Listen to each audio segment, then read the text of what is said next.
Hello again. I am always interested in religious matters, although I don't follow any religion myself. That is why it caught my eye that at the Old Trafford football ground in Manchester, a new multi-faith room opened a few days ago.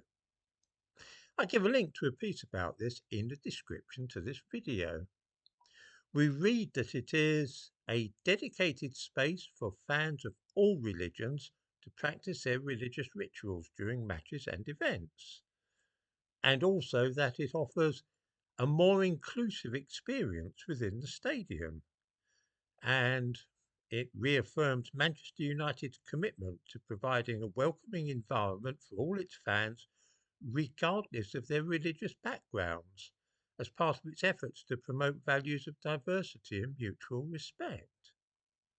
The problem with this is that the whole thing is a lie, and not a word of it is true. This is a mosque.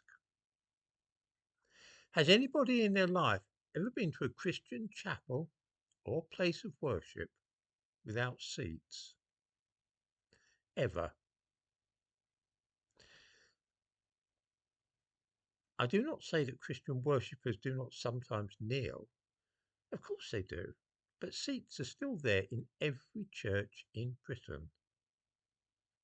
There are no seats in this multi-faith prayer room. Instead, there are prayer mats. The thumbnail to this video shows the interior of this supposed multi-faith prayer room. How many Christians or older people do you think would be wanting to sit on the floor or lay on the floor if they visit a chapel or church? A dedicated space for people to follow all religious rituals, eh? Well, Jews generally cover their heads when praying. If you visit a synagogue, you will find a bunch of black paper kippahs, skull caps, so that men can wear them when they're in the synagogue and wish to pray. Has any provision been made for Jews to pray in this place? Of course not. It would cost about a tenner to put a bunch of paper kippahs there for Jews. This room is not for Christians or Jews, though, and neither is it for Buddhists, Sikhs, or Hindus. It is a mosque. Far from demonstrating how inclusive the football ground is, it is in fact exclusive, that is to say, exclusively for Muslims and the followers of no other faith. Not far away at the Old Trafford shopping centre is another quiet space and multi-faith prayer room. Men and women are segregated there, and everybody is obliged to remove his or her shoes when entering.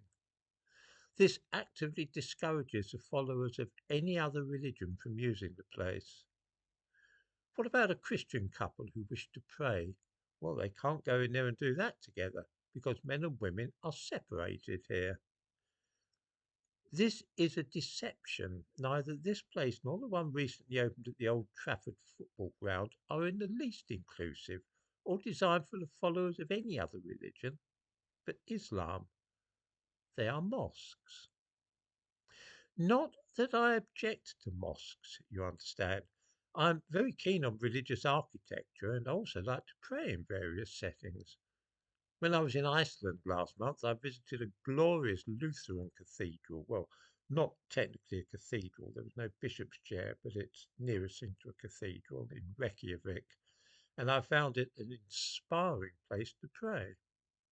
18 months ago, I was in Prague, where the oldest synagogue in Europe may be found. I went there and prayed as well. And earlier that year, shortly before the October the 7th massacre, I was in Jerusalem and I visited Silwan in the east of the city where I used to have friends. I popped into the mosque there and also prayed for a while. I have no problem with mosques. What I do have a problem with is deception and deliberately cunning lies. If people wish to open mosques in shopping centres or at football grounds, then that's fine. But I'm very suspicious that this is being done in a crafty and underhand way. I cannot for the life of me see the reason why these places cannot simply be called mosques, which of course is what they actually are.